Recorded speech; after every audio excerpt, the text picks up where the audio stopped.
Tip number 1. For your toothbrush, make sure you use medium bristles. For gentle but effective cleansing, medium bristles are the best. Tip number 2. Use a pea-sized amount for each brush. You only need this much to get the product to work. Tip number 3. Practice dry brushing. Don't rinse before you start brushing your teeth.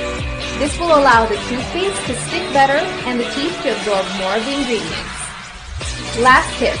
Apply an extra layer after your last brush for the day. After rinsing, use your toothbrush to apply an extra layer on teeth for maximum absorption.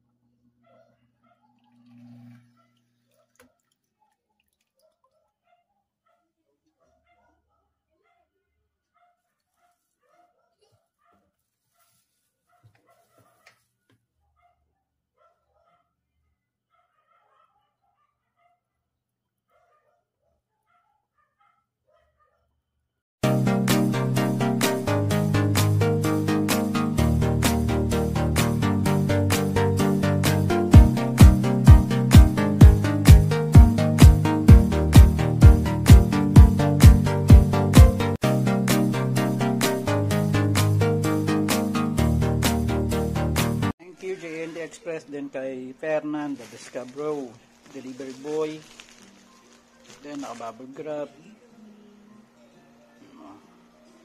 So from DIY Shop 448.50, nakuha ko lang ng 389. Thank you so much. I will order again.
Ito na yung water heater ngayong malamig ang panahon.